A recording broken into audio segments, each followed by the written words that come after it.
you have saved and saved and worked very hard for very many months, and finally you've saved enough money that you can go put a down payment on a car that you not just want, but you also need.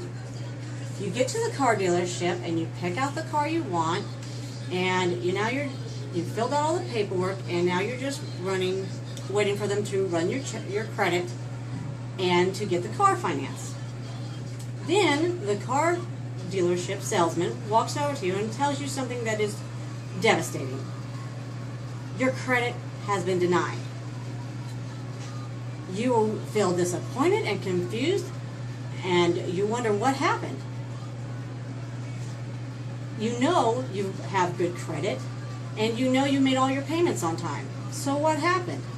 So then you go home and you do some research and you find out that someone has stolen your identity and done great damage to your credit. Identity theft is something everyone should know about. Much of the information I'm going to give you today, or share with you today, came from the United States Department of Justice website, creditreport.com website, and identitytheft.info website. So many people are affected or have the potential to be affected by identity theft. According to a website at identitytheft.com, approximately 15 million of the United States residents have their identities used fraudulently each year, which have also a total up to close in losses of $50 billion, which translate into 7% of all adults approximately have had their identities misused, with the instance of resulting in approximately $3,500 per case on a case-by-case. That means that, and almost 100 million more Americans have had their personal identifying information placed at risk by companies or government agencies who have had their information stolen or lost. To say the least, these statistics are scary. Today, we're going to talk about what identity theft is, how identity theft occurs, and what you can do to help prevent identity theft, and what to do if identity theft occurs to you. First, what is identity theft?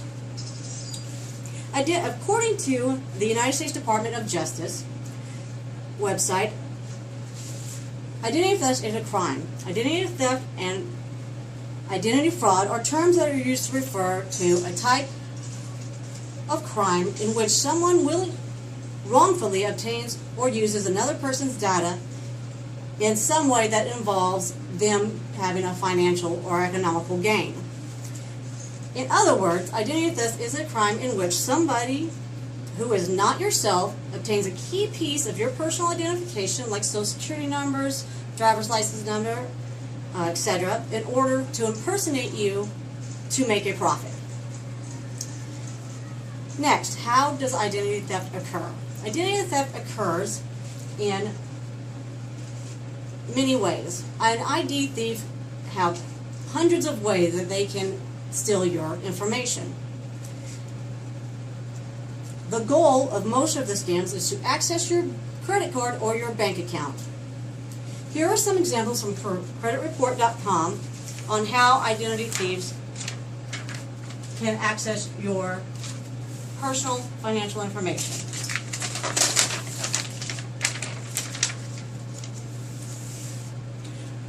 By the internet, online phishing is a very popular way that they use. This occurs when you receive email from people pretending to be a business or company, asking for your bank account for information, your social security account information, and things like that. Some will even ask you to send them a check in the mail.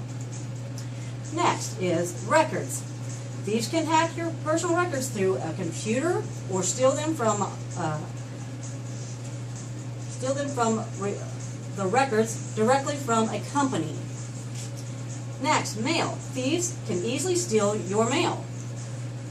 They will watch and check, and some will even fill out their own form of address change for your address and have it sent to their address instead to avoid you noticing that you're having extra bills. Then you have ATMs. Thieves can capture an ATM card information using a technique called skimming, in which they connect the device to the ATM machine, and when you swipe their card, they are able to capture your card number. Then we have the direct theft. Thieves may steal your purse, wallet, or your financial information from your house. All of these are ways that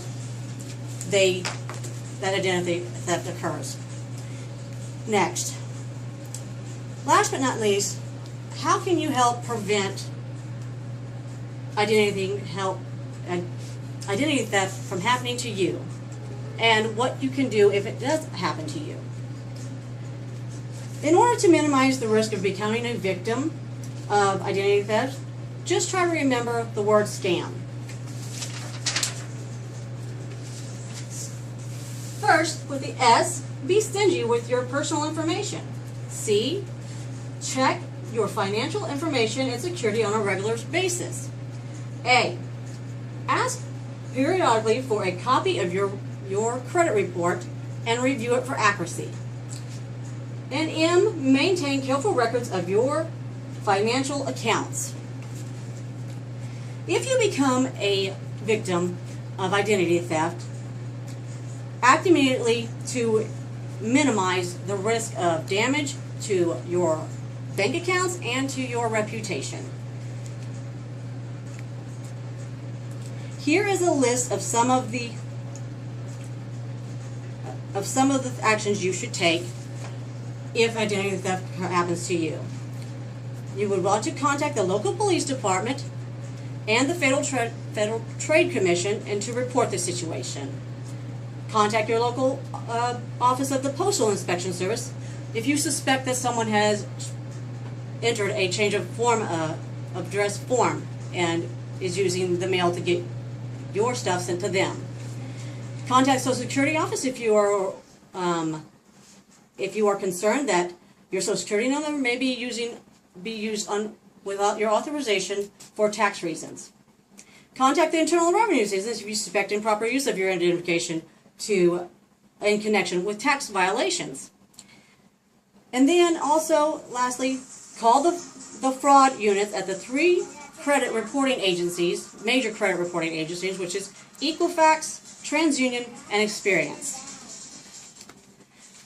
Now that we have discussed what identity theft is, how it occurs, and what you can do to help prevent it and to do if it does occur, I would hope that everyone would know that identity theft is a crime which can cause devastating effects to someone. And hopefully after hearing all this information today, everyone here is more informed about what identity theft is and how it can harm you. Thank you all for your time.